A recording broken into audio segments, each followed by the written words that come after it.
Your story is waiting for you today.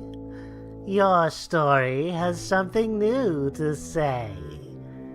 But your story will only come out to play when you're alone. Alone in a room with invisible people. Hello, and welcome to the Halloween listener edition of Alone in a Room with Invisible People. I am your host, Rebecca Gallardo, and I am here by myself. I am just here to kind of let you guys know that this is a special edition Alone in a Room with Invisible People episode. This is completely comprised of our amazing listeners' flash fiction.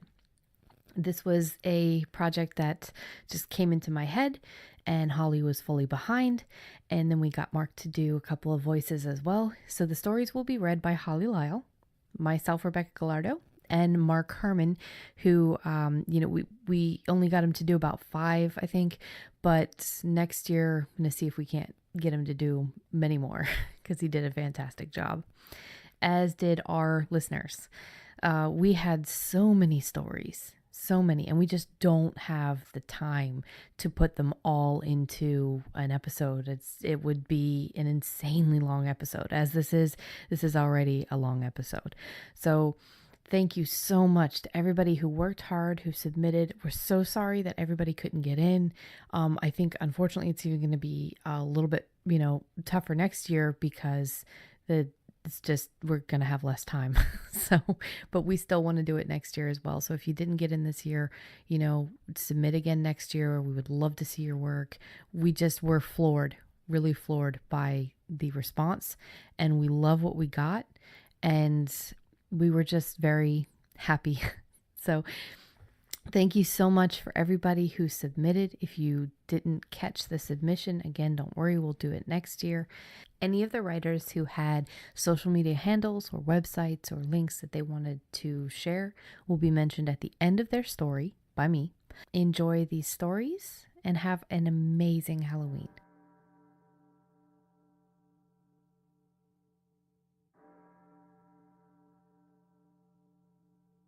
Ghost by Linda Niehoff. Tom chased the ghost of Evie's perfume through the funhouse and around the galloping carousel before stopping at the bottom of the Ferris wheel. There she was at the top, her arm linked with Dickie Newell's. Later, he grabbed a rope, slung it over a rafter, tied it up tight, and leapt, never reaching the hay bales below. He felt himself fading in the creaky barn, but he didn't disappear. Not completely. Not even when they cut him down, buried him proper. Now he curls up like a breathy fog on her window, and she can't ever run away. Linda Niehoff can be found on Twitter at Linda Niehoff. That's LindaNiehoff. Black Moon by Lauren M. Catherine. Mama turned from the front window of our snug cottage hidden in the dark woods. Even though the lights were out, the star glow was enough to show me her worried face. A black moon on All Hallows Eve. I thought surely you'd... What, Mama? Whatever it is, I'll do it. I didn't know it was upsetting her, but I wanted to make her smile. It's still my birthday. We can be happy about that, right? Of course, my love. The second new moon in a month combined with your 13th birthday on All Hallows Eve. A very special night indeed. Mama hugged me, her fuzzy sweater tickling my nose. Rustling in the woods drew her to the window. Oh, a sharp twinge in my hips. I waited for pain, but it didn't come. Instead, it felt natural. A sudden rush of raw power from Mother Earth coursed through me from my feet to my head. What was going on? Rather than fear, giddiness filled me. I bounded to Mama and threw my arms around her. I love the night. Mama laughed. That's because you're a vampire, she growled, pretending to nibble my neck. No, Mama, I giggled. Then I couldn't eat your yummy meatloaf so full of garlic. True, Mama pretended to think. I know you're really a pixie or a wood sprite, and you fly like the wind. Nope, not it. I moved from her embrace and rolled my shoulders to ease the cramping. Flying isn't the only way to race like the wind. Then you're a zombie. She lumbered toward me, arms outstretched. I shrieked, "No, Mama!" The bones in my feet crackled as I dashed away from her. Then you're a fairy, or maybe an elf. They're too small and scrawny and won't make decent toothpicks, much less tasty tidbits. Well then, that leaves one thing. You're, yips and barks close to our cottage. Too close. Oh no! She let out a cry of fear. My gaze sharpened on her. She looked delicate as she backed away from the window. A howl echoed on the still night air. My pulse quickened. My bones ached. Muscles throbbed. It felt so good. I stretched in anticipation. She blindly reached back for me. Hide! Wolves! Yes, Mama. Yes, that's it. I snapped my jaws, now filled with gleaming teeth. I crept toward her, reveling in the power of my new form. She saw me, surprise on her face. I inhaled. The sharp tang of fear. My mouth watered. I moved in. A hard thump at the door, followed by a rumbling growl that shook my bones. I stopped, crouched, uncertain. She dropped to her knees, relief flooding her face. Now on her hands, too, broadening, elongating, huge. Now I was surprised. She patted to me, her claws clicking on the hardwood floor. Welcome, pup, she nuzzled me, her soft fur tickling my nose. Come meet your true family. You can find Lauren at yesicanpeptalks.com. Hell in Triplicate by Vanessa Wells. You need a CRAC 459I form. I just filled it out. According to your file, you did not fill it out correctly. Do you know what part of the form was incorrect? I neither know nor care. He glared at the squat red-skinned demon in front of him. Can you check? The imp huffed noisily as it typed 3 quick keystrokes. You misspelled 6 words, and it wasn't filled out in triplicate. The man growled. 6 words? His speech was clipped. In over 3,000 pages, you denied my claim because I misspelled 6 words? The demon was totally unimpressed. Rather, we threw out your claim because you misspelled 6 words. You'll also need to rework forms AFK 1180 and JT 0000666. The red fiend's tail twitched. And do try to fill them out correctly this time. With that, it dumped a 9-foot stack of paper in his arms, and the man staggered under the weight. Neil Webb wasn't staying in hell. He knew for a fact that he didn't belong here, and he was going to prove it if it took half of eternity. The waiting room was filled with the same hellfire and imps with pitchforks as the rest of the literally godforsaken place. It added canned elevator music, performed by damned rock and roll musicians, sentenced to play insipid, tinkly crap for their sins. No, he wasn't here for the ambiance. He was here for justice. He had paid his dues during his lifetime. He'd earned a place in heaven. So, with nearly infinite patience, he put the crappy black pen on the form. Name: Webb, Neil Q. Date of death: September 1st. The year hardly mattered anymore. On and on through thousands of pages. One imp took particular pleasure in poking him every time he tried to cross a T. Neil ignored it as best he could. One eventually got used to pain down here. And he'd been down here a long, long time already. What do you mean, the form changed? Neil Webb turned a rather interesting shade of pea green as the horn demon raised his eyes from a lurid magazine. The fiend huffed, We tossed out the CRAC 459I last week. We're using the RC45A forms now. A towering pile of paper half buried the man as he stood in front of the desk. Oh, and make sure they are in proper order when you return it. Neil Q. Webb stared at the tsunami of paper, and his face twitched and shuddered, and finally he broke. He ran screaming out of the office and tried to throw himself into a pit, but he just landed in another drably colored office, with the same damned tinkly music playing on tinny speakers. He curled up in the fetal position and began sucking his thumb and wailing. Unseen by the man, one demon laughed with another fiend. I love former IRS agents. You can find Vanessa Wells at vanessawellsbooks.com. Lavender by Paula de Carvalho. Of course he didn't believe me. They never do, not anymore. But when I was a fake, I told them what they wanted to hear, and they ate it up. Till this thing appeared on my doorstep morning after Halloween. Thought it was a gift. Stupid. It gave me the gift, I'll say that. Didn't even realize it. Not at first. Not till Deborah came round for her Sunday afternoon appointment. Tell me about Benjamin, she says, like we ever talk about anything else.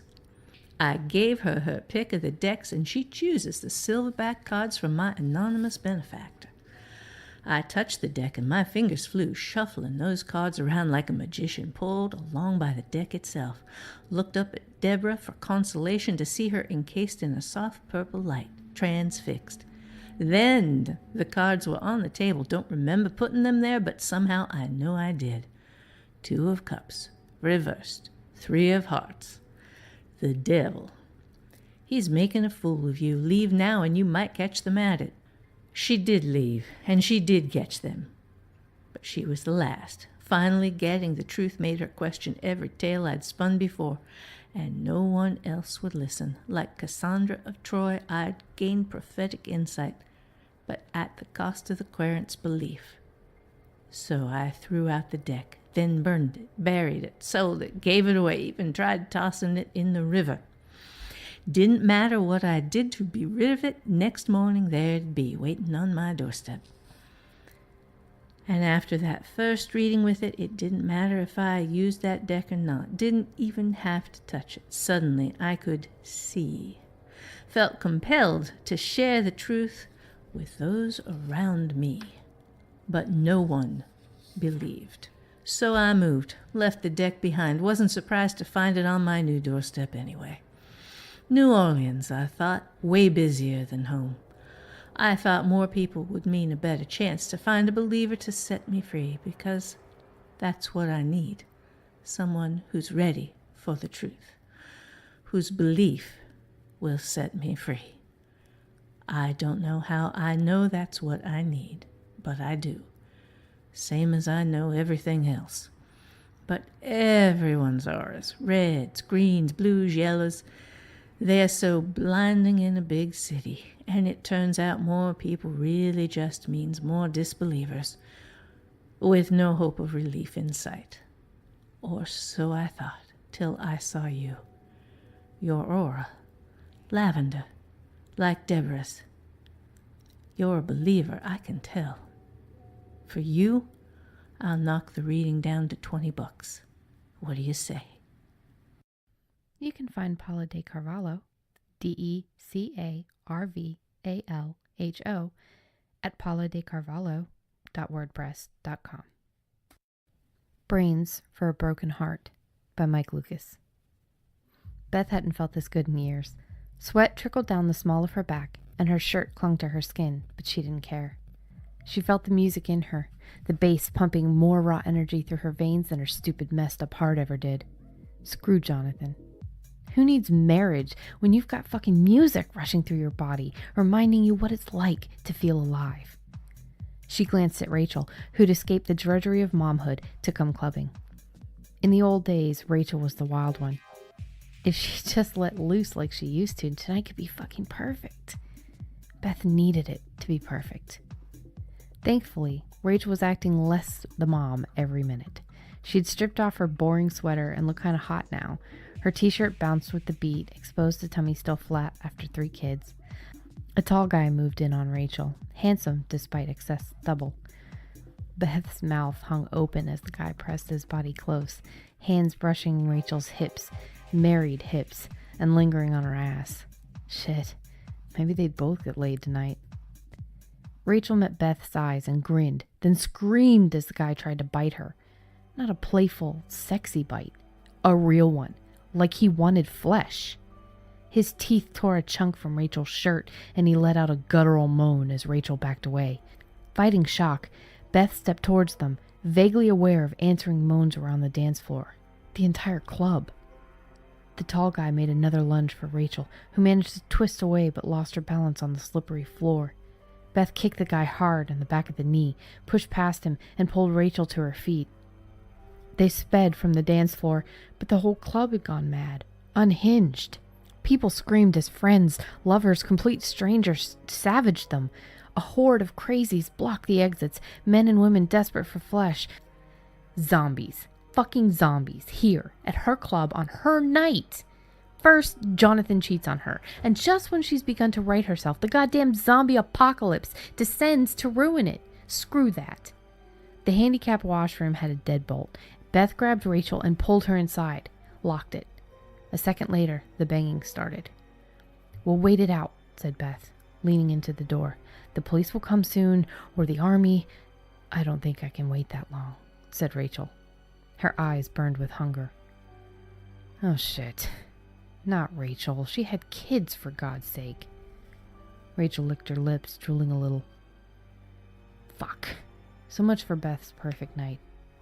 Just bite me already. The hunger was insatiable. A lust beyond anything she'd ever felt. But Beth was still herself, and Rachel was with her. Several times they'd stopped to feed, but now they were here. Her hand trembling with need, Beth pressed the doorbell. He'd broken her heart after all. She'd take Jonathan's brains and be even. You can find Mike Lucas, Lucas, at storyrunner.houseoflucas.com. Town That Dreaded Halloween by John Parham. The light flickered to life, casting shadows across Police Chief Spivey's desk. He arrived at his desk much earlier than usual. He sighed, another Halloween, and he suspected another murder. The city of Mount Ida descended into hell on Halloween the past 5 years. Chief Spivey looked at his monitor and knew murder was a nasty business. Heinous murders had cast a spell on Halloween. Gruesome murders on Halloween, and all bloody, shot, stabbed, bludgeoned to death, and burned. Different, with no clues, not even fingerprints. How was that possible? He re-examined the police reports. How is that possible without leaving a clue? Some folks swore it was the Halloween boogeyman. He would appear on Halloween and vanish with dawn's light. Chief Spivey's 25 years in law enforcement told him otherwise. It was some crazed killer who passed through once each year for Halloween, conducted his business, and moved on. He was so efficient, it was like he knew what to do. Was he in law enforcement, the chief wondered? But not this year. This year it ends. I will prepare us. As he sat in the sickly glow of the desk light, he thought, who am I kidding? Halloween now spooks everyone, and only a few kids trick or treat. Several parents now band together for extra protection on Halloween. He looked up and stared across the dim office and said, hell. The city council approved additional funds for extra police protection on Halloween, and what good has that done? 2 more murders since I placed extra officers on duty. He shifted his focus back down to the screen and reviewed the reports once more. Somewhere in the reports there was a clue, but where? The reports outlined a person familiar with police investigative procedures and how to avoid capture. Could it be an officer of the law, some maniacal rogue cop, he wondered? If that's true, we need to adjust our investigative methods. The key is to discover what happened rather than what we believe happened. Maybe the killer counted on gruesome murders to create a smokescreen for the crime. Have everyone focused on the horrendous crime to escape and leave unseen clues. That could work. It threw everyone, including myself, off track. Chief Spivey had renewed vigor and confidence in a plan. Explore the simple elements of the crime scene for a clue. That is where they are, he decided. We have to investigate from a different angle. He felt confident as he rose from the desk and walked to the bathroom. A pull on a chain lit the small bulbs that cast dim lighting over the sink. In the dim light, he splashed cold water on his face. He raised to stare at the mirror. Wild, bloodshot eyes glared back at him. The picture in the mirror displayed a menacing, maniacal grin that drooled through yellow, pointed teeth. He snarled at the mirror, saying, "Happy Halloween." You can find John Parham, Parham, on Facebook. A Night to Phone Home About by Charles Hogue. That was some Halloween party, I say to myself. Drunker than I thought, I feel smart to have walked. No ticket for me this time. Darn cops. The air, damp yet crisp, breaks my days. Should I call an Uber? No. I need to sober up before getting home. You know how cake can be, I say out loud, with nobody around to hear it. Chills roll down my spine. My smartphone reads 1 a.m. and the battery's at 3%. Damn, she's gonna kill me. Again, realizing how smart I am, I decide to take a shortcut through the park to shave 10 minutes off my half-hour walk. Entering the gates of the park, I see a sign. No admittance after dusk. The moon hangs low behind the clouds, casting just enough light to see as fog dances between the trees on both sides of the unlit path. A peaceful night. All I hear is the sound of my breath and the tap, tap, tap of my shoes against the aging cobblestone. I love these shoes. They're so comfortable. Huh? A sound on my right, just beyond the trees. My eyes struggle in the dim light. My brain, although fuzzy, has a eureka moment. My phone has a flashlight. I fumble for the app. It sounded closer. Finally, light floods the darkness. Slowly, raising the phone, the light, barely cutting through the fog, cascades over cobblestones, grass, then up into the trees. Scanning back and forth, I hear a shuffle and immediately shine the light. Moments feel like hours as the wind picks up, chilling me to the bone. My gaze is alerted to the fog creeping up on all sides of the path, while the moonlight completely retreats behind the clouds, as if also fearing the unknown sound. Over there! About 20 feet away, 2 red eyes. The light flickers within them and then fades. The phone battery, dead. My heart leaps to my throat and my drunken buzz instantly replaced by a pounding in my head. I feel my feet take me down the path, faster and faster, tap, tap, tap. Eventually, I can't hear my shoes. Am I on the grass? Behind me! Falling to the ground, I cover my head. The sound draws nearer. My mind reels. It's so dark, yet my eyes flash with light. My breath shallows, focusing on the noise. I feel it almost on top of me. My eyes roll back. The next time I open them, I'm blinded by the early morning sun. Scrambling up, frantically looking for what stalked me, I make sure I have all my limbs. Calming down, I giggle and guffaw, chalking things up to a copious amounts of tequila the night before.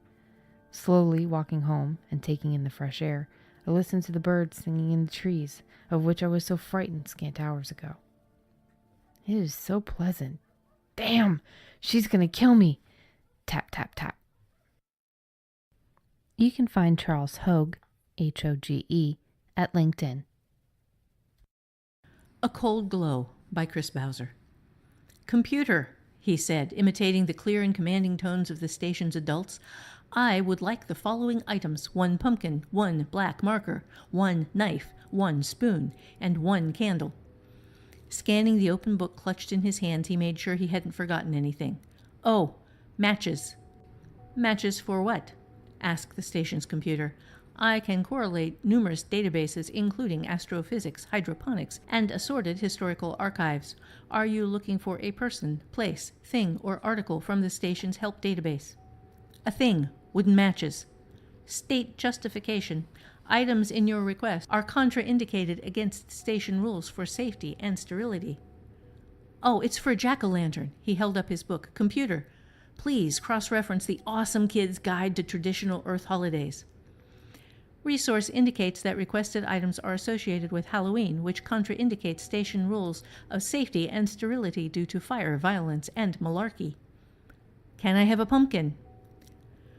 Within the parameters of station safety, I can offer you an autumn-spiced protein bar in a festival foil wrapper and a cutout decal of a curly-stemmed pumpkin with a coy smile.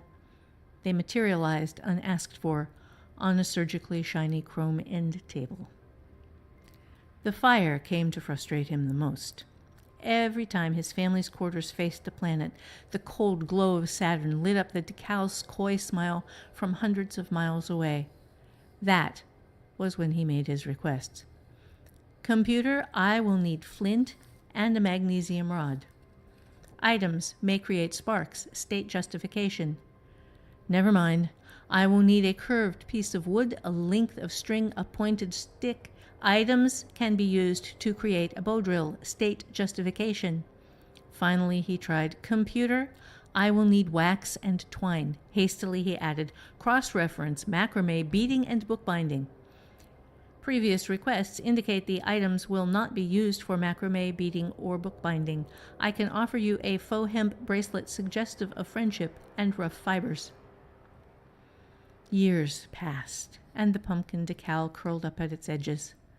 Computer, display available on-station employment. Records show pyromaniac tendencies. This precludes many options. Show remaining? Yes. Security officer, non-career. Custodial technician, residential wing. Custodial technician, hydroponics bay.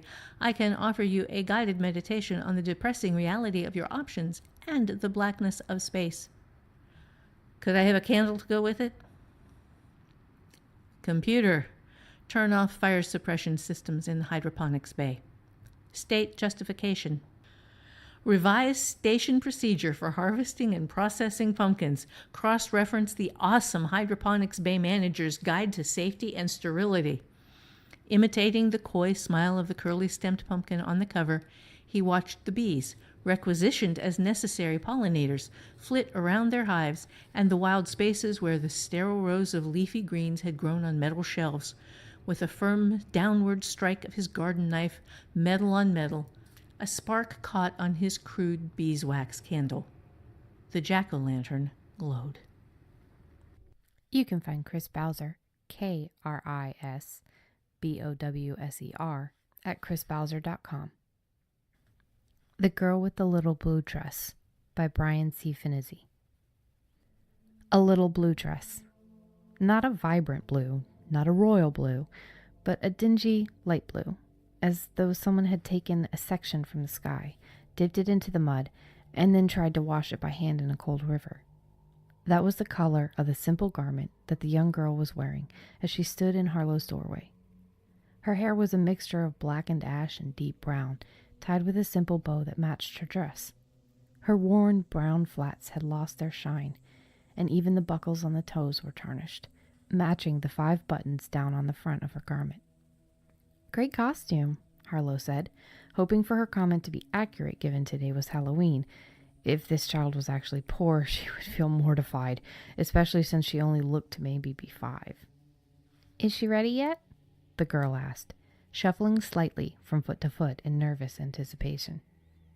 "Who? Ready for what?" Harlow replied. I don't understand. I'm the only person that lives here." "Are you sure?" the girl said, a tear beginning to manifest in the corner of her pale eyes. "It's almost time." Before Harlow could ask again, the girl turned and walked away, crossing the street to the sidewalk.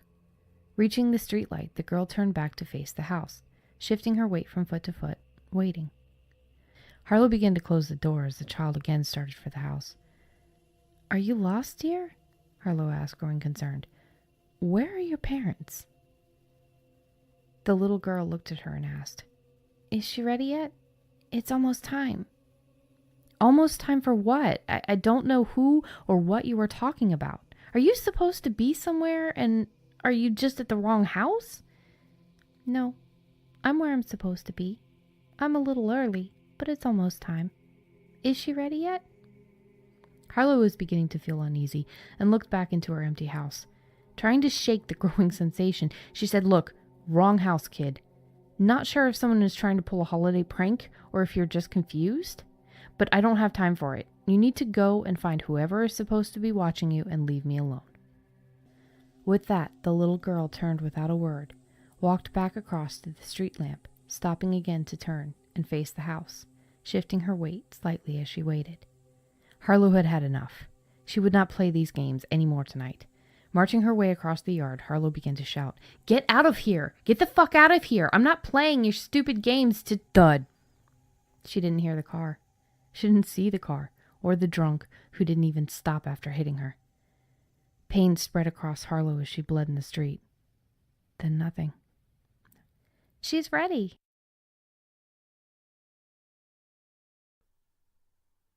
Harvest by Ruth Sard. 'Twas the night before getting lucky, or so Amy hoped. She was so tired of being the odd person in town. Loneliness had driven her to reading her grandmother's notebook, her last link with family. Ignoring the storm-flattened fence, a repair job she promised herself for next month, Amy surveyed her small pumpkin bed with satisfaction. All pumpkins picked and sold, the bed tidied and prepped for winter, except for the most important one. It held a single pumpkin, the best of her crop. She had almost entered it in the best carving pumpkin contest, sure of a winner, but no. "Always keep the best," Gran had written, so Amy had. It was fire-singed and coppery golden red. Not as huge as some, or as symmetrical, but it had character. It was slightly warty in places. Its stem swirled like a dancer at a wedding, with a definite face side, and a splotch of sunburn like crazy hair. Not the prettiest, maybe, but odd, just like her. Gran had known her gardening, so Amy had kept the best. It was time to follow the advice in her Gran's tattered notebook again. She settled into the ancient love seat her Gran had garden watched from for 20 years. To find true love, the entry began. Sunfall, and she kissed the pumpkin once. 40 years her grandparents had lived content.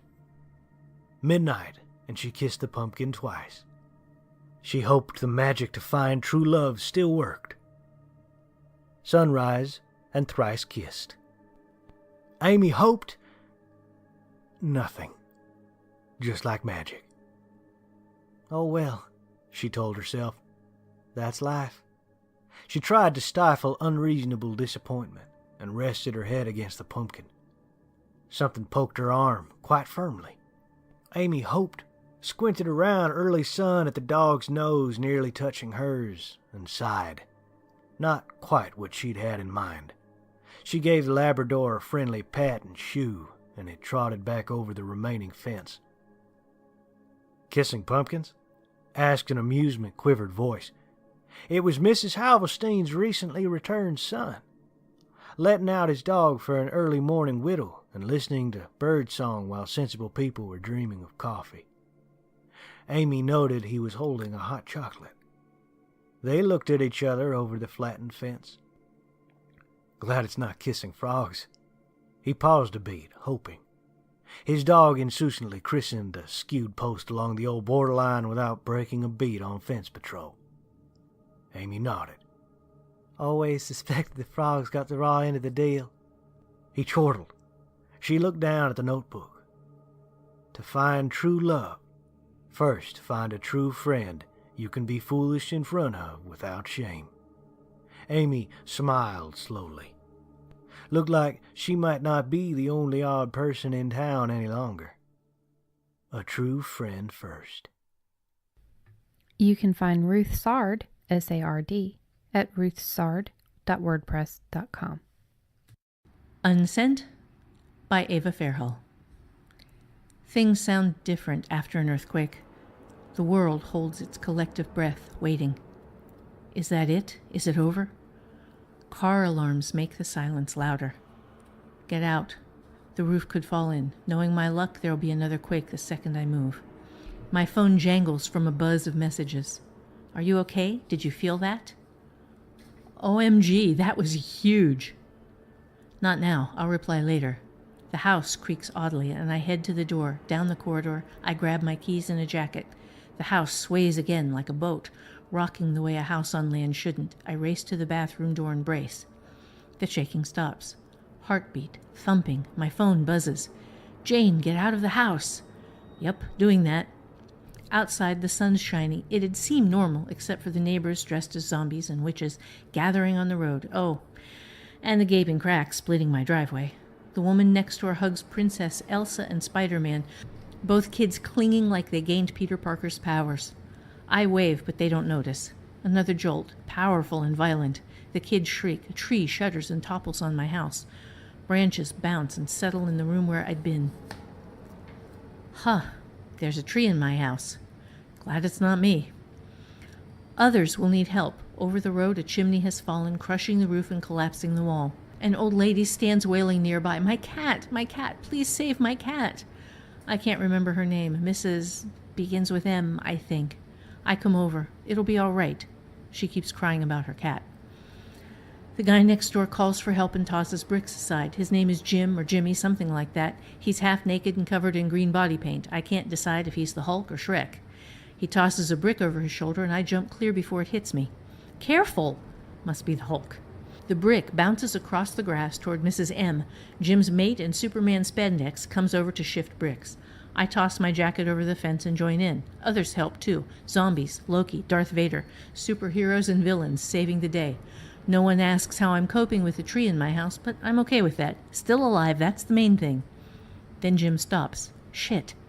He points at the rubble. There's a navy blue shoe and a phone. The screen is cracked but still working, but that's not where he's pointing. There's a leg. I swallow hard. Shit. The old woman. She's still wailing about her cat, but with a brick in her foot. Not on. In her foot. Wearing the same navy shoes as the half-buried leg. This your coat? Jim points at my jacket on the fence. I nod dumbly, but I'm staring at the cracked phone and the message on the screen. Jane, get out of the house. The message is unsent. Nana's Room by Meyer Barenbaum. Roger was a scaredy cat. His sister was always teasing him about it. He was scared of the closet, the things under the bed, and especially Nana's room. The room down the hall where Nana stayed before she went away. It was filled with boxes and pictures from the old house. There were photographs without color of people that never smiled. During the day, curiosity overcame his fear, and he looked through Nana's pictures and objects jumbled together in the boxes. At night, when the door was open a crack, the darkness oozed into the hall. He would run past the doorway while holding his breath. If his sister caught him at it, she would laugh, calling him a scaredy cat in a sing-song voice. Roger was dreading Halloween. He told his mom that he did not want to go trick-or-treating with Sis and her friends. She sighed and told him it was up to him. He didn't even go to the door to give out candy. When Sis came back from trick-or-treating with a bag full of candy, she told him it was all for her and that he couldn't have any. She then took a bite of chocolate and hummed the scaredy cat song. Even his mom said that if he had wanted candy so much, he should go trick-or-treating next year, and that he had only his fears to blame. That night, he awoke to someone saying his name. He didn't know what to do. Roger didn't want to be a scaredy cat. He looked at his sister, but she was buried under her covers and didn't wake up when he called her. He got up and went towards the voice. He wasn't a scaredy cat, he told himself. In the hall, he realized that the voice was coming from Nana's room. He turned on the lights in the hall. He walked to Nana's room and saw the door was open. He did not want to be afraid. He opened the door and saw Sis in her costume making creepy noises, and he wasn't scared. He looked over her shoulder and saw the light from the hall fall on the pictures of his Nana. Her skin looked white and her eyes black, more like a skull than a face. He pointed to the picture, and when Sis turned around, he closed the door and ran back to his room. Behind him, his sister screamed and screamed. That woke up Mom. He heard her shout to his sister about having more respect for the memory of Nana. Sis ran into the room and into bed, pulling the covers over her head. In the dark, Roger began to hum the scaredy cat song. All he heard from his sister was sobs, and he stopped. The tears stung his face as he tried to go to sleep. His sister never sang the scaredy cat song again, and he missed it. Tethered by Erica Deal. I will never harm again. My large hands grip the side of the wicker basket that keeps me tethered to the dark and cloudy sky, far from the icy waters below. I left the mainland days ago in search of a new world, an escape from the horror that lives inside me, a curse, a sickness beyond all hope. I don't much care about the danger this affliction brings myself, but that girl last month stuck in the hospital, the families of the boys now tarnished with my disease, and the countless others, it's more than I can bear. I check the burner and adjust the size of the flame. Could the weight of my memories be pulling the balloon down, or is the weather shifting? The bright fire blinds me for a moment. As my eyes adjust, the inside of the balloon fills my vision, blocking my view of the starless sky. It's like a whole other world in there, a world within a world just like me, a beast, tethered to a man's body. I can't let the beast escape again. Upon my honor, I will keep the monster at bay. I can almost hear the beast within laugh in derision. It knows I'll never be free of this sickness, even if I untether myself from civilization. It knows I have no control. I'll forever be bound to this burden. I look out over the horizon. I can see it now, a bit of land in the distance. I'm almost there, even if I don't know where there is. Somewhere uncharted, somewhere deserted, somewhere the beast can roam free. As if in response, the island brightens. I can now see the faint highlight of mountains and the tufts of trees. It's the perfect paradise for my prison. A stark realization hits me. Why can I see the island so clearly now? I glance up, dreading what I will find. The clouds have dissipated and the sky is filled with shining stars and a big, bright moon. A full moon. I must have lost track of the days. How many have I been out here exactly? It doesn't matter now. The moonlight shines on my skin as my pale arms sprout thick bristles of hair. My clothes shred as my body grows. My skull elongates to house the snout of a wolf, the jaws and teeth of a killer. I lose all sense as I thrash about, shredding the ropes that keep me tethered to safety. I fall into the icy waters below. In the back of my mind, I know this is it. The island is too far, the water too cold. I've reached the end of my journey. But all I can feel is the release of my bonds. All I can think is, I'm free. You can find Erica Deal, ERICADEEL, on Twitter at Erica Deal. Halloween is Coming by Karen Geiler. Halloween is coming in all of its pumpkin carving, candy collecting, dressing up, ritualistic splendor. Our favorite holiday. Time to outdo each other, to see who can scare the other into nightmares. But this year is different. It looms between us, as if trying to fill the gap created by our separation. Since the last October 31st, Christmas passed, our birthdays too, Easter and summer holidays you took without me, but none of them seemed to matter so much. Last year, dressed as Romeo and Juliet from Beyond the Grave, we cleaned up at the Halloween ball. Best costume, best couple. Best couple, it's enough to make me choke. Our house looks sad and forgotten today beside number 32, whose 4 kids deserve an A grade for decorating effort. Where are all of our decorations? The spider's webs, carved pumpkins, the dancing skeleton you told me off for buying. Too expensive, you said, but you laughed harder than me at its antics and how the trick-or-treaters loved it. I peer through the front window. Who or what are you going as this year? Do you have a new Juliet? There you are, sitting at the table, staring at an untouched pumpkin. You're dressed in jeans and that fleece of yours I always hated. An outfit as far removed from fun and flirting with the spirits as it's possible to get. You look a little deflated, lost even. Then you nod as if deciding something. Place one hand on top of the pumpkin and pick up the knife in front of you. The knife you used to spill my blood. I see you glance at the kitchen. Are you remembering how you cleaned away the fatal traces of our last argument? All that night I watched you. Careful strokes with a scrubbing brush and bleach and every cleaner we possessed. I used to love that about you, how methodical you are. First the kitchen where you killed me.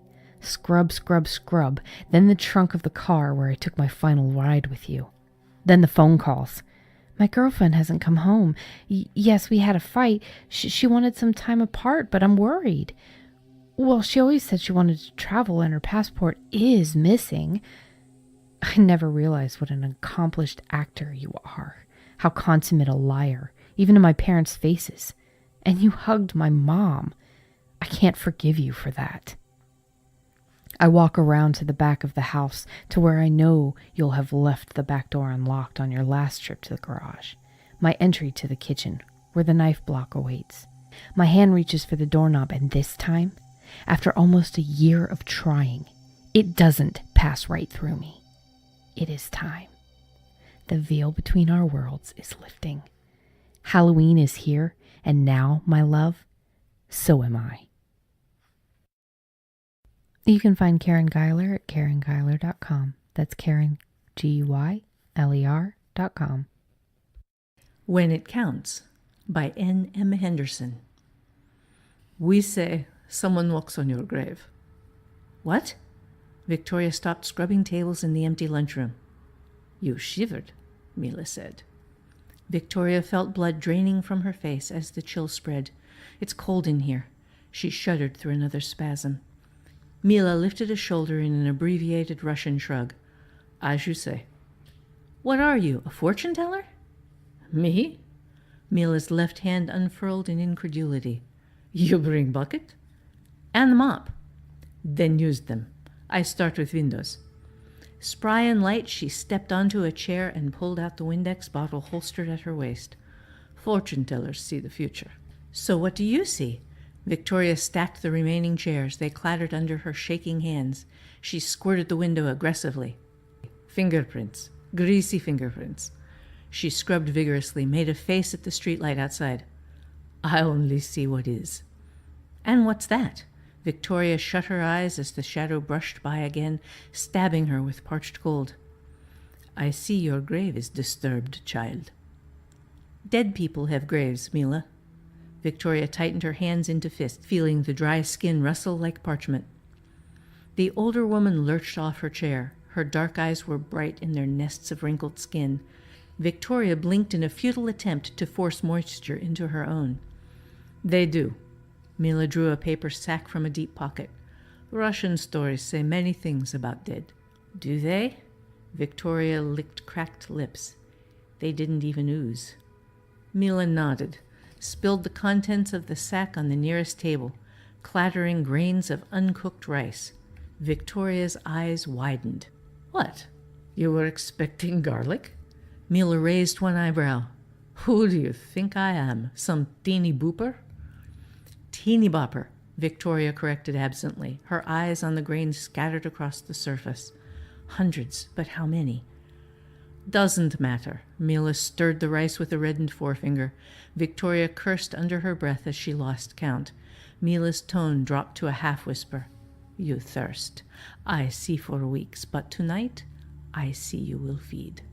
Victoria heard her words through the hypnotic haze of her inventory of the rice. You, I see, are Upir. Walking dead, blood drinker. I will not be dinner, not even for such a charming Upir. Her wizened hand stirred again, Victor's fingers tracing spirals in the grain. How did you know? Victoria asked. I am no child. I remember the old stories. the Yupir must count. Grains of rice, grains of salt. He cannot eat until he knows their exact number. From another pocket, Mila drew a clear plastic box containing 2 live mice. This office uses traps, not poison. You count, then eat. She set the mice atop the rice. Then we talk. Now, I clean toilets. The disordered grain filled Victoria's vision and mind, the compulsion blocking all thought. She was vaguely aware of a warm hand patting the back of her neck as Mila's living sense swept away. The shadow wailed, but Victoria didn't care. 174. 175. Within a hair's breadth of being a princess, by Shannon Bloom. I wanted to be a princess. Every day I spent hours making myself beautiful. However, tonight I was not pretty because of the Halloween costume my mother forced me to wear.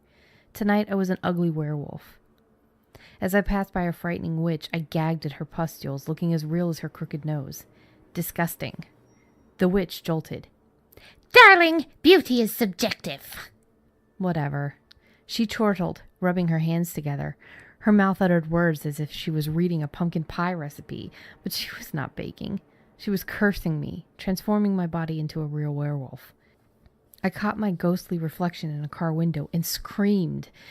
I had become what I had always feared. Ugly. Please, I pleaded, kneeling on a cushion of dried leaves. Lift the curse. I was wrong. True beauty comes from within. You will remain a werewolf forever, she explained, her screeching voice sending goosebumps down my spine. Unless you find, before midnight, someone who truly likes you. My heart flickered like a flame. I had a boyfriend who already liked me. I ran to his house where he stood outside, distributing candies. Tell me you like me, I begged him. He jerked backwards, his face contorted in disgust. Aren't you supposed to be a princess? Please. Not when you look like this. He went inside, leaving me alone in the spooky night. My stomach churned in fear. Then I remembered. Before we started dating, my boyfriend said that if a nerdy girl spent as much time putting on makeup as studying, she would get prettier. All I needed was to make myself beautiful again. I rushed back home and locked myself in my bedroom. I spent the entire evening applying makeup and nail polish while my sister kept interrupting me. Leave me alone! I yelled at her 3rd time as she came to my room. I'm busy! I liked you better when you were blowing up the house with your scientific experiments. She pulled her tongue and left, slamming my door. I glanced at the time, my heart stopping. Only 15 minutes left before midnight. I had failed. Maybe if I did not waste my time trying to be pretty, I would have found a way to lift the curse already. I grabbed my hair, hurting my scalp. What if people rejected me? I shook my head, knowing that people who truly mattered would always accept me. I walked outside to meet my sister, the wind howling. Do you want to play? She smiled, and for the rest of the night I embraced the werewolf I had become. I like you better when you're ugly, she admitted. A web of sweat spread on her face. My body shivered as I returned to my old self. From the kitchen window I saw that I had mud on my face and leaves in my hair. I looked awful, and I liked it. Who cared about being a princess when I could be me? You can find Shauna Bloom at starfighterbloom.com. Dark Side of the Moon by J. L. Perry. The full moon reflects in the red pool growing beneath me. Darkness clouds my vision, fading in and out. My lungs ache, begging for oxygen, but my chest refuses to move. So cold, so tired. Silent tears streak down my face as I realize I'm never going to grow old with my husband, Dirk. God, I'm glad he's away on a hunting trip, or he'd be here with me. Leaves crackle, pulling me away from my thoughts. It's out of my line of sight. I try to move, but my body is too heavy. Something sits on my chest, pushing stale air from my lungs. I hear cracking, like someone popping their knuckles. Hot breath on my skin makes goosebumps break out.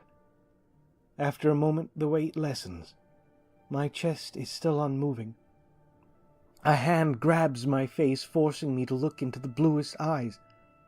They seem vaguely familiar, but I can't place them. He lifts his head up and howls. His eyes glow silver and his teeth elongate. Terror fills me, but my frozen body refuses to respond. "Mine!" He growled in my ear.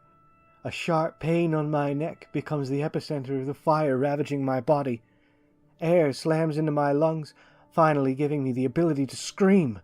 My whole body spasms uncontrollably while I writhe in agony. He holds me down, hard, unmoving. "It hurts!" I scream. "It hurts, please!" I try to break the grip on the hands holding me, but he's too strong. The pain intensifies. My back arches up against him. The knuckle-popping sound is back. With each pop, I scream. I feel my bones breaking and my muscles shifting, expanding.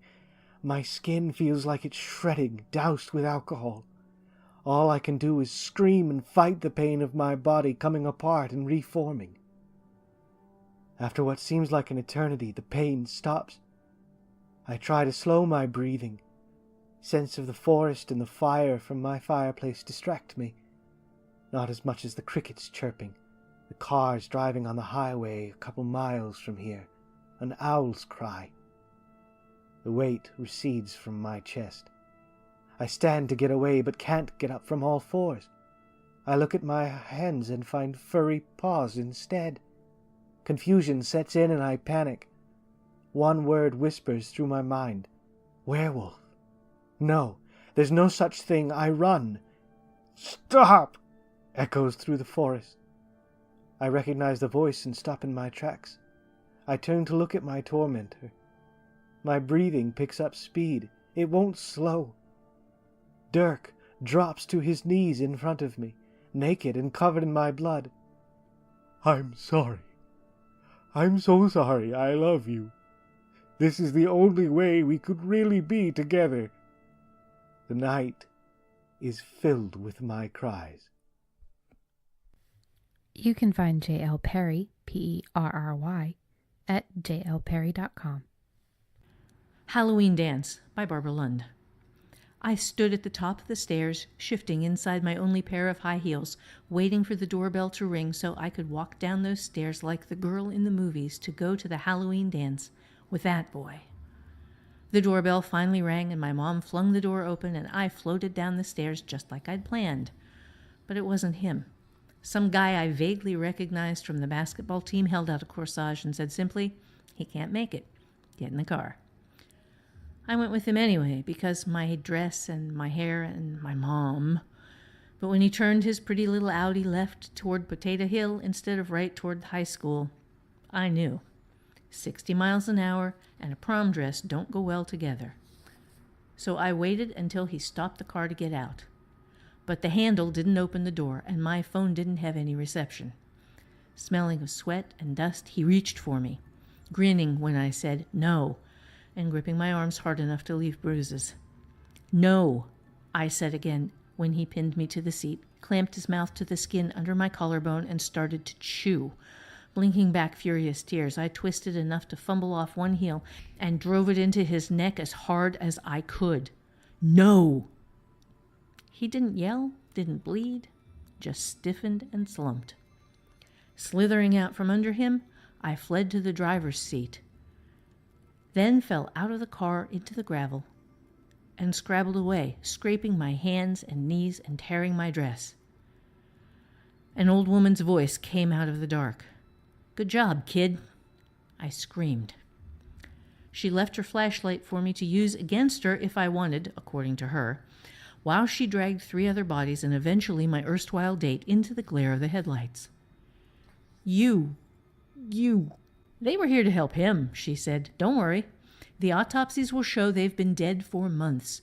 You and I just finished the job." Her teeth flashed briefly. "I have an arrangement with the cops." "You're saying they're vampires?" "I didn't say it, kid. You did. Get in the truck." Lexuses, Audis, and Teslas filled the school parking lot.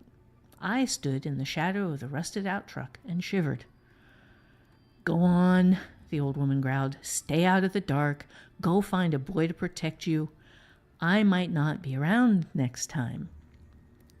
I watched that boy stroll through the light to the gym doors with his hand on Miss Cheerleader's leather-clad ass, then turned to glare at the woman. My date wasn't a vampire. He didn't sparkle or suck my blood exactly. They're called feeders, but you should forget all this and go to the dance. Or go home. No, I growled. Teach me how to kill them. She smiled slowly. Get in the truck. You can find Barbara Lund, Lund, at barbaralund.com. Unfinished Business by Alexandra Starling. I drift through the closed doors of the Hex Alliance at 2 minutes to midnight. I'm early, but the lawyer's even earlier. He's alone among the cubicles, holding a logo-emblazed manila folder. Didn't know nonprofits could afford those. I'm Sarah. I contacted you about the wrongful death suit? No response, but he looks around, frowning. He probably only felt the room temperature drop.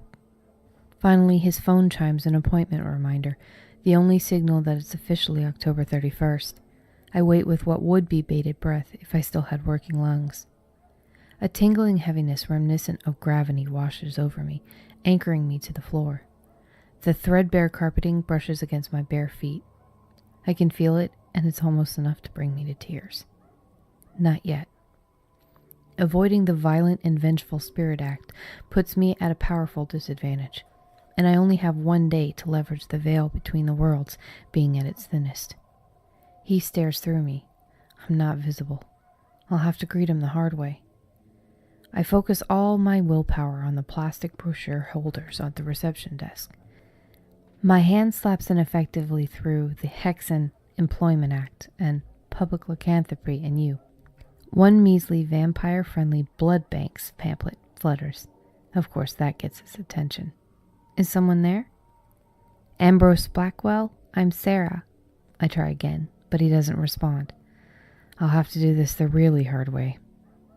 I move towards him, laser-focused, like with those unsuspecting souls at the public library. Knowing I've been successful helps. After all, he clearly got my email, and I join with him instantly. This is my third possession, and it's the kind of high I can't let myself get too used to. Our arms jerk to life with a strength I don't know how to control. He's fighting me. Our fangs slide over our teeth. I suppress the sudden urge to bite. We want me out. Stop, I yell with his warm tenor. I frantically try to connect, to feel our heartbeat, but there isn't one. Damn vampires. It's Sarah. You're 12 a.m. I let him respond in our thoughts. Oh, it's your wrongful death. He sounds surprised, but not horror-struck. Yes, I thought you could see me since Samhain, he finishes. Sorry, but I need to talk to you. I have unfinished business, I say. Urgency pulses through our thoughts. An old-fashioned haunting wouldn't suffice? He asks. We shudder. I can't represent the dead. You're dead, I counter. Undead, he corrects. But he has a body. Friends. A life sustained only by stealing its essence from others. He's centuries older than I'll ever get to be. Our vision goes red. He doesn't deserve it, and I can take what should be mine. The thought makes me gasp with excitement. Finally, I'll make things right. I'll destroy them all. I open my eyes and find Ambrose watching me, power humming through my newly corporeal form. Hello, Sarah. Let's get to work. You can find Alexandra Starling, Starling, at alexandrastarling.com. Can You'll Go Off by Vicky Shepherd. She moved light and random as a dandelion seed amongst the parade of undersized ghosts, goblins, witches, and monsters dancing down Aberfan High Street. The tiny Canul Goff, the corpse candle, floated above her head, invisible to all but him, marking her for death. Her white dress caught the shadows cast by the turnip lanterns and the neon street lights painting her with Halloween colors. Laughing, she bent down to joke with the children, admiring their costumes, pretending to be frightened as they swirled and sang. Why did she have to be so beautiful? He would kill her, no doubt there. but he hadn't bargained for beauty. He slipped from the shadows into the crowd, feeling disconnected. Barging through the throng, he ignored their protests until his prey stood before him, eyes shining, lips glistening, cheeks glowing. "You're so beautiful," was all he managed to croak. Head tilted, she examined him. The light of the Canule Gulf, stronger now, embraced them both. "I know why you are here, why you have come," she whispered sadly. He started, heart pounding. She knew. She beckoned. Disquieted but anxious to be done, he followed. They left the high street and passed through the Lick Gate to the graveyard, his stumbles counterpointing her grace. He fingered the coarse grips of the garrote in his pocket. "I'm tired. I won't struggle, but I crave one last moment of warmth. Kiss me." No words would come as he moved, without thought, into her embrace. As their lips locked, he felt a burst of euphoria. She was really going to let him do it. He tried to move back, scrabbling at the wire with shaking hands, but the strength left his legs, bringing him to his knees. Panic engulfed him. He couldn't move, couldn't speak. Paralyzed again. "I know you're there," she called out, but she was not addressing him. "The Canule Gulf has moved to him. He is fading. You win yet again." The sardonic voice sent spider feet crawling through his mind. Memories came, sitting in the wheelchair, the unutterable dignity of being cared for, despair for a life unlived, the dark spectre, the promise made by that same voice. "You suffer. I grant you a year of perfect health. On All Hallows' Eve, when the veil is thin, the Canule Gulf will show the way. Kill your predecessor, and another century will be yours." He slumped, his breathing labored. Desolation and disappointment engulfed him. He could see nothing through the light that now blinded him, but his hearing hadn't yet failed. "How did you do it this time?" "Goose grease for my lips, then poison for his. They say you can win life by beating death at chess. Yet you find this game so much more satisfying. You cannot escape forever. The next one may defeat you." Her face moved into sight as she lifted his chin with a finger. A single tear shimmering in the corner of her eye spoke for her heart. "Maybe I'll let them." Another Kind of Courage by C.D. White. 7:38.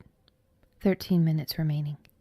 Isamu shrugged off the stares of the morning commuters in line behind him and set the 2 bottles of beer down at the register, half expecting the little girl to appear.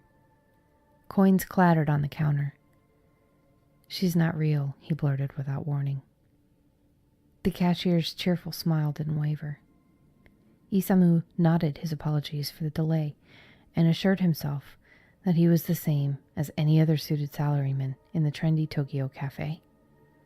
He took a seat at the table by the door and resolved to go through with his plans. Finish the beers, walk to the bridge, and jump down onto the tracks as the 7:51 train exited the tunnel. He upended the first beer and drank it dry. When he looked down again, she was there, sitting across from him, with thin brown arms and a sleeveless summer dress. He started to raise his eyes to her face, but still lacked the courage to do so. "Not now, not ever," he declared. The little girl greeted him. "Ohayo gozaimasu." Isamu closed his eyes and retreated into the darkness, where he found the usual rush of water, the screaming, and his own helpless heart-pounding fear. "Ohayo," the little girl persisted, forcing him to acknowledge her. People were staring again, he was sure of it. "Ohayo," he whispered, dreading what might come next. If she called him Papa, he'd scream. "Have courage," she commanded, and then vanished. Isamu needed no further encouragement. He finished off the second beer, rose on shaky legs for the last time, placed the bottles in the appropriate bin, and headed outside to mix with pedestrian traffic. 95 steps, he coached himself. This time nothing would go wrong. He made it past the station entrance to the center of the bridge and gazed over the guardrail to the tracks below. 1 minute remaining. His sternum thumped. The panic always began this way, but sometimes he overcame it.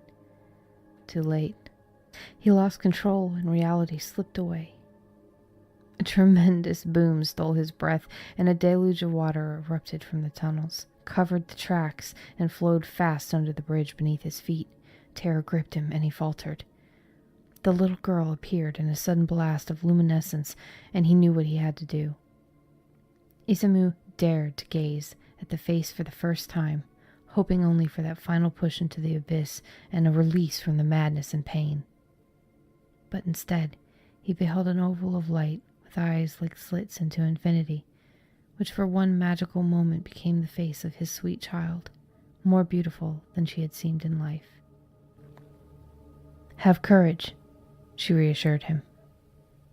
"I will," he promised, as he let the train roar past. Bloodline by Mia Smith. When a long, sharp fingernail tapped on the window of the sedan where Cora slept, she didn't know she needed to run. Cora's mother didn't tell her the family secret, and her 15 years hadn't taught her true cynicism. "How do I know you're really my kin?" Cora asked a moonlit willowy figure. The woman moved her blouse aside. Under her left shoulder was a tattoo of her mother, as Cora remembered her in glorious, saddening clarity. It broke her all over again, and she tried to press her cheek against her mother's, but grandmother wouldn't let her. On the 7th week of Cora's new life traveling with her grandmother in the carnival, Cora awoke with a wet t-shirt on her face. The dry New Mexico air cracked the inside of her nose, causing a week's worth of nosebleeds. Cora risked a food ration to slip to the library for an explanation. She was surprised to find out she wasn't dying, and how disappointed she was about that. Cora never had much with her mother, but she remembered having more than this. Or maybe she filled up on her mother's raspy laugh, so she never felt hungry. Today, Cora felt hungry. She wouldn't ask again to see grandmother's performance, or to see inside the jeweled box kept by the cot. Useless. It was Halloween, and she would dress up and see a creepy show like a normal kid if it killed her. As Cora snuck through the back of the oversized tent, hope bloomed, spreading out from her core, but it was sticky and slow. Maybe that's what happened when reanimated after dying. A hope zombie. Cora stole a bag of popcorn and munched on the spoils with intense satisfaction. She'd look after herself. She'd be her own comfort. She'd make her own rules. Grandmother was an illusionist. Cora hadn't known, of course. No one would tell her anything about her grandmother. The thought suddenly filled her with anger. It started in her feet. Her toes grew cold, and the chill in her veins cooled the mangled hope to obsidian. Cora wiped a hot tear off her cheek, smearing the charcoal she used for her costume. She was tired of crying, tired of feeling every pain, tired of trying so hard. She dipped her head and closed her eyes, blocking out the performance and the people, silently building walls around her soul. She'd closed herself up, sealing the bottom and the top, and for the first time since her mother died, she felt peaceful. Sounds of the room came back to Cora, and she lifted her head when she heard her name. Her grandmother stared straight into Cora's eyes. She would have been afraid a moment ago, but now she felt nothing, even at the sight of a red stare. Grandmother's hair moved without wind, and a hissing tickled Cora's skin. "You're ready now?" Her grandmother's glare a startled flame. "It's time for you to look in the box." You can find Mia Smith, M-E-A Smith, at miasmith.com. Spook School by Clarissa Gosling. The rental agent claimed not to know why the bungalow was vacant so frequently. But Josephine's father couldn't turn down a house right next to the school she would be attending. Josephine got herself ready for her first day at her new school. Again. She plaited her long dark hair and tied a ribbon at the end, just like the last 3 schools. The end of October was the worst time to start school and make friends. With a deep breath, she walked next door and through the large wooden doors into the hall. Her new teacher met her, and her first day passed in a blur of new faces and unfamiliar workbooks, though no one said more than a polite hello, especially after they heard where she lived. That evening after dinner, she saw flickering lights in the school. She half listened to her father's tale of business blunders, while the rest of her attention focused on those lights. What were they? She waited in her bed till her father returned to his office, and she was sure he would be plugged back into his computer.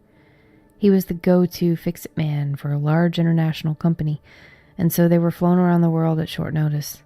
Unfortunately, that caused a lot of disruption in Josephine's education and her friendships. She crept out of her window across to the school and peered in the window.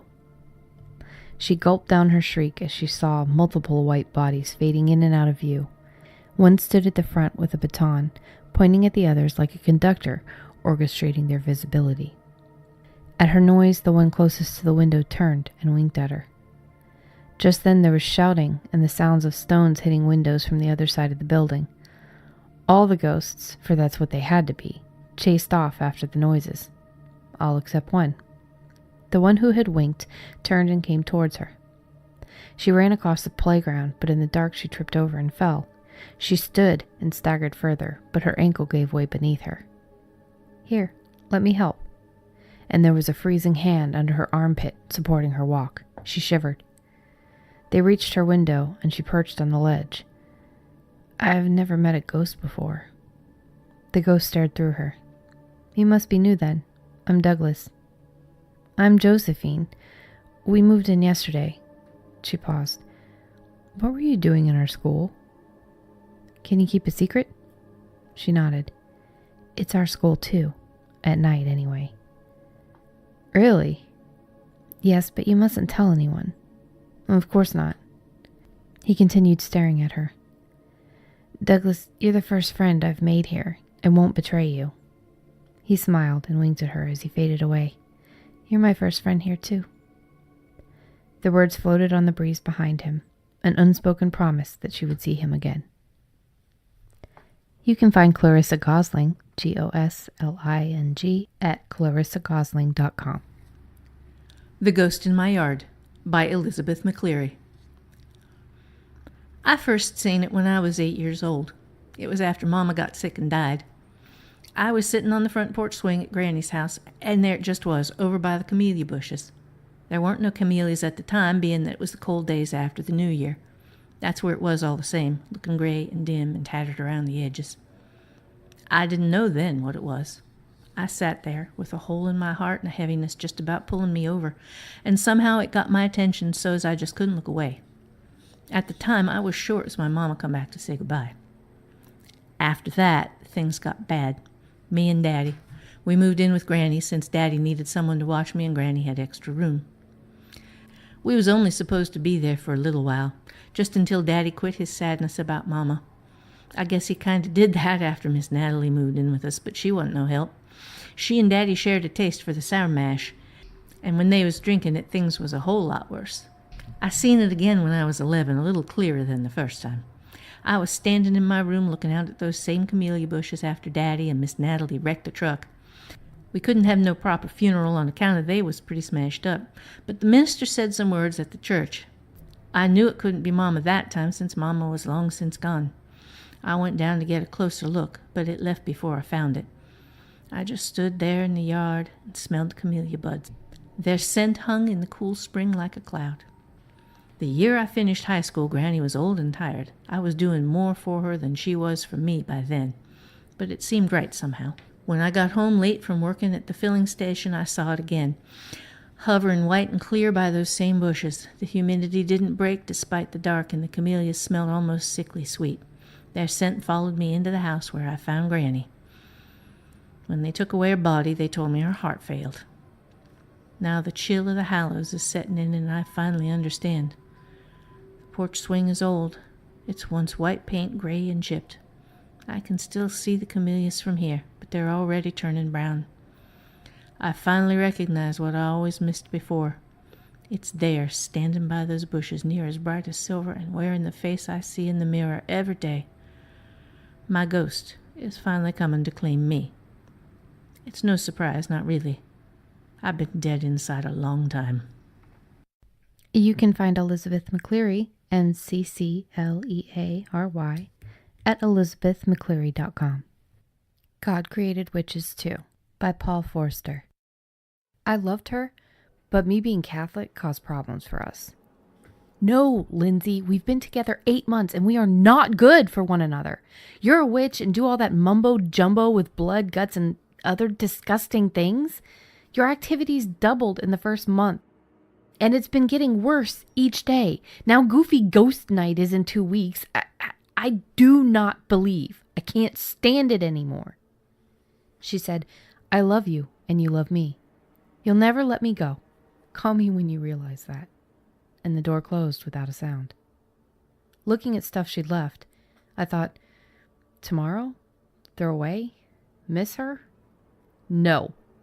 Riding my bike in the hills a week later, the first streaks of morning sunlight turned the clouds and surrounding vegetation into a beautiful, glowing, golden landscape for leprechauns to play in. Call Lindsay, share. What? No. Why? I've got to stop thinking about her. Halloween came and went with no problems. Well, a minor one. $90 worth of candy went to the monsters after their threatening demands at my door, and somebody TP'd my house anyway. After another week of constant, I must call Lindsay and share that, I found tests online to tell if somebody had bewitched me. I passed or failed every one. According to them, I was hooked and owned by a powerful entity. 3 more weeks of call Lindsay, and I folded. Hi, Ian. I want you to stop whatever you're doing. I'm not doing anything. I can't get you out of my mind. I want to call you 20, 50 times a day. Good. Call. You're doing something. Admit it. No, I'm not. Magic only works if you believe. Remember? But gotta run. Call me later if you think of it again. Bye. But, click. 2 weeks later, I capitulated. I was going insane thinking about her, then adamantly denying I felt anything before fervently telling myself to go to hell because you love her, you damned idiot. Then doing it again and again. I decided if God created everything, he created witches too, so it must be okay for me to love one. A year later, am I under her spell? Yes. Is it a love spell? Yes. Our daughter Gladys will arrive in 3 months. Lindsay said, she has my powers, but I'll control her. Right.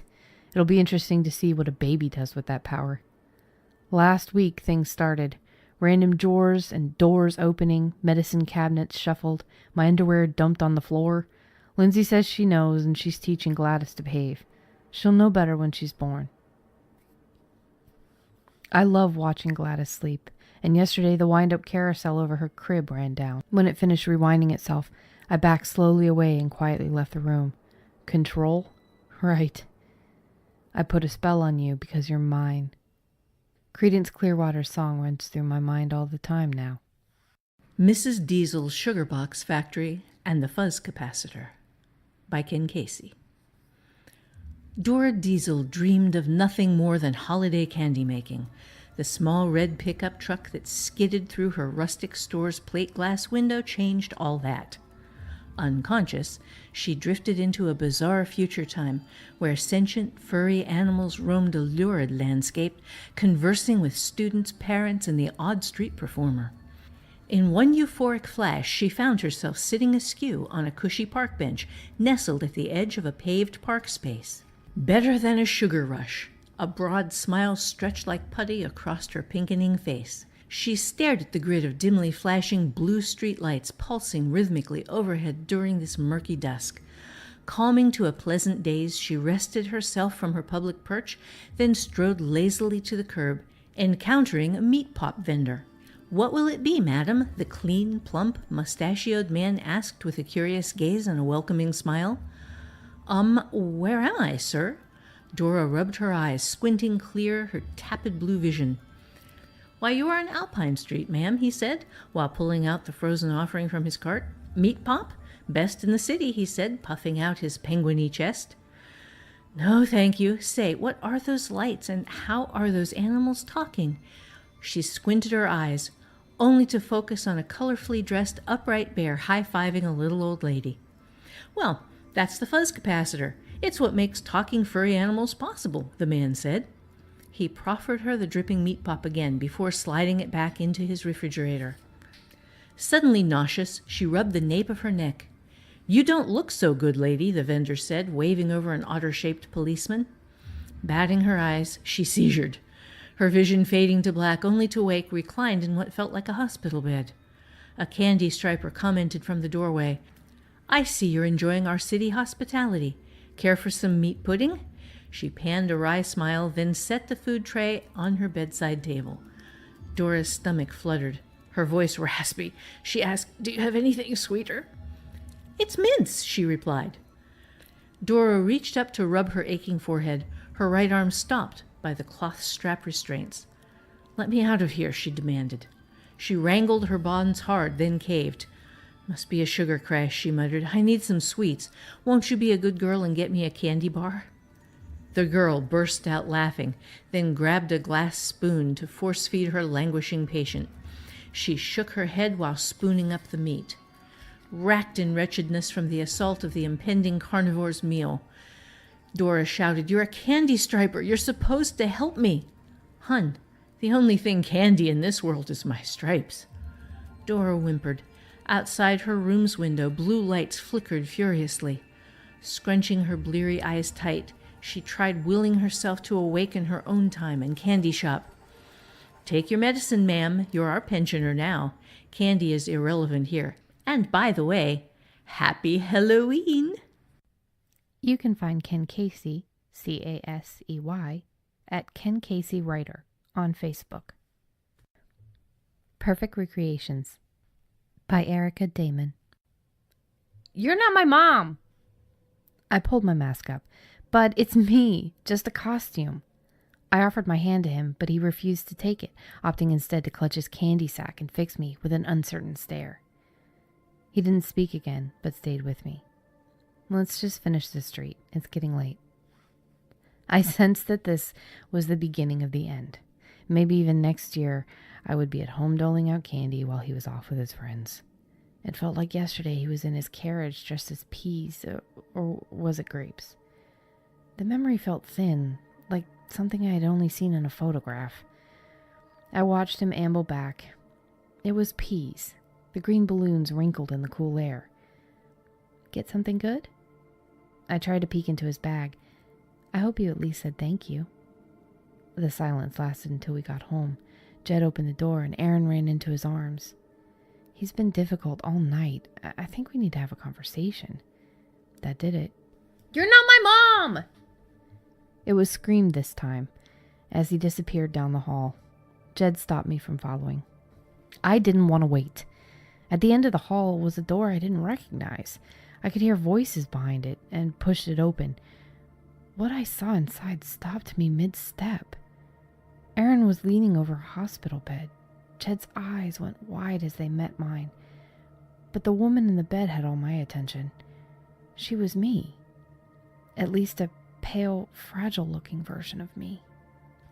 My mind seemed to blink as it tried to process. My vision dimmed around the edges. I felt wobbly. "Clara, sit down." My husband's voice was tight. I did as I was told, taking the chair near the door. Jed was searching in a drawer. He popped a pill from a foil pack. "Take this." I gulped it without water. The effects were immediate. I felt loose all over, weighted down. Jed was on the phone now. "She saw. I think it was a bad idea." I couldn't make my mind work. "Come, take her back." He watched me now. The woman in the bed, the me in the bed, turned. Her voice was mine. No, she's good for you. The words were a whisper. I made the order. You need her. I didn't understand. You'll have her even after. Jed put the phone down. Clara. But it was to her. Keep her.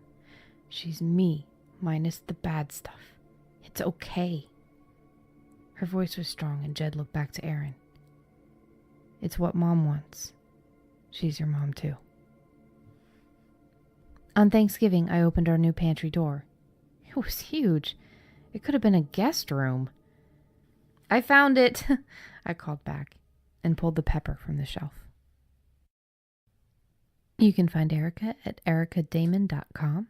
That's ERICADAMON.com. Trick or Treat by R.W. Hansen. A shrill, insistent noise pulled Marnie from the depths of sleep. It took several seconds to place it. Doorbell? Come on, no one's home.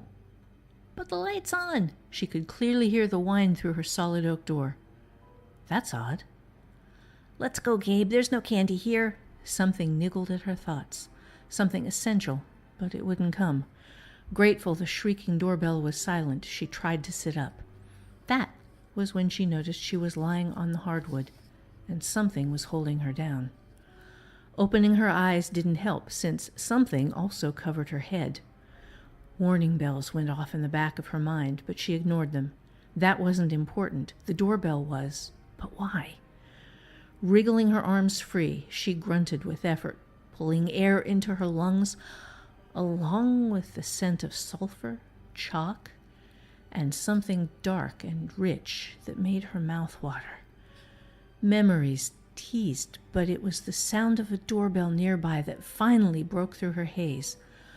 All Hallows, stage 4 cancer, the spell. Faye! Suddenly desperate, Marnie heaved at the heavy object, freeing herself at last. Her sight cleared as the altar cloth was pulled from her. That was when she caught a flash of red hair entwined with the fabric. Faye? Her voice broke. Marnie began gently unrolling her wife from the black cloth, as though from a shroud. Faye's beautiful, slender neck was a ragged red mess. Marnie drew a panicked breath, and the dark, rich scent of blood filled her with a hungry need. She lipped her lips, remembering. The taste of demon blood filling her with power, a promise that it would save her wife. Hunger overwhelming her just as Faye arrived. Vicious laughter ringing in her head as Faye grew still in her arms.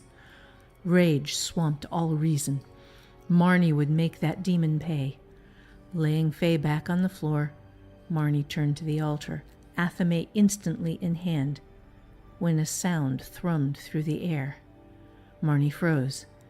It was more vibration than sound.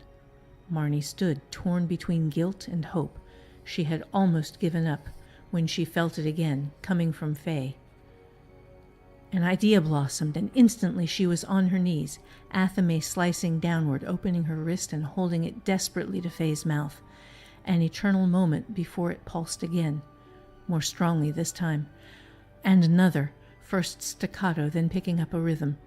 Marnie thrilled as life began to blossom in her lover's cheek. Faye stirred, trying to push Marnie away. Shh, darling, take your medicine. Faye quieted and obediently swallowed.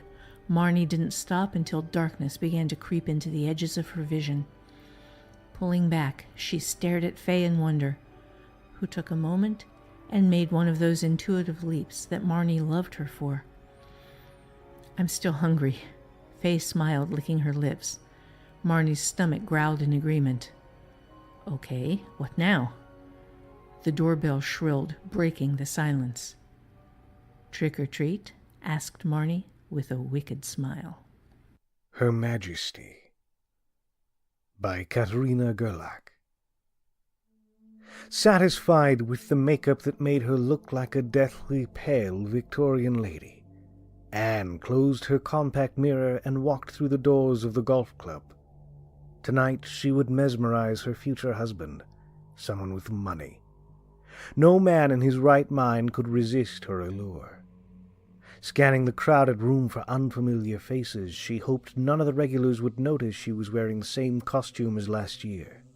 The hairdo had eaten up the last of her money. She dismissed guys with expensive wedding rings. She needed someone unbound. Two well-rounded buttocks in an Armani suit swaying to the music caught her attention. The hands were unadorned. The face, when her potential husband turned, was nothing spectacular, but would do. She wasn't looking for Mr. Universe anyway. It took one heartbeat to draw his attention. With a smile, he asked her to dance. Pressing her body close to his, Anne felt his erection through their clothes. Hook, line, sinker. They didn't talk. When she looked up, her lips moist to invite a kiss. His eyes glowed a dull red. "You've been tantalizingly close all this time." His voice was husky. "Come with me. I'll give you everything you dreamed of." He limped, and she lost her synchronicity. Something seemed wrong with his leg, but her eyes were glued to his face. His smile hardened her nipples with arousal and fear. He had promised to fulfill her dreams, hadn't he? Her gaze fell past him, and she frowned. People around her had changed, wearing dull-colored brocade clothing adorned with golden threads. And so did she. Where were they? Or was it when? You could be mistress to a pope. Her partner pointed to a fat man with a hook nose and a red cloak. Countless jewels studded the hook nose's fingers. When he smiled, his teeth were twisted black stumps. She shivered. Well, if Roderick de Borgia is not to your taste. Her partner whirled her around, and the scene and their clothes morphed again. Now he wore a stiff-necked suit, and her bosom fought a dress with a whalebone crinoline. He nodded to a portly man she had once seen in a history book, a king of England or some such. Interested? He'll make you his queen. His eyes sparkled. Wealth and power, all she'd ever wanted. He was Mr. Right. But one question remained. Why can't I stay in my time? Because death awaits you tonight. The red glow in his eyes intensified. In them she saw herself, lying in a puddle of blood. She swallowed hard. What will it be? Pope or king? She didn't ponder for long. As queen, she'd be rich and powerful. No man would dare to object to her advances when she grew old. Also, the king wasn't as fat as the pope. Before she could voice answer, her dancing partner bowed, kissed her hand, and said, "Fare thee well, Anne Boleyn. We'll meet again." Bowing, he faded away. And that's it for the Halloween Listener Special Edition episode of Alone in a Room with Invisible People. We hope that you've enjoyed it. Remember, you can always follow us on social media at AIARWIP. That would be on Instagram and Twitter. You can find us on Facebook at Alone in a Room with Invisible People. You can visit us on our website at alonewithinvisiblepeople.com. You should be able to find this podcast on iTunes, Podbean, Stitcher, and Spotify, as well as on YouTube. Don't forget to leave us a review on iTunes and let us know that you did. That way you can get your 2 free gifts that we are giving out for our own appreciation of your support of this podcast. That would be Holly's Squick Studies. That is set in settled space, and mine is called Good Bones, and it's a paranormal short story. If you'd like to come be a part of the community, go ahead and go to hollyswritingclasses.com, join. It's a free account, and you can find us in the forums. The podcast forum will be right there, pretty obvious. Other than that, we would like to say happy Halloween and be safe.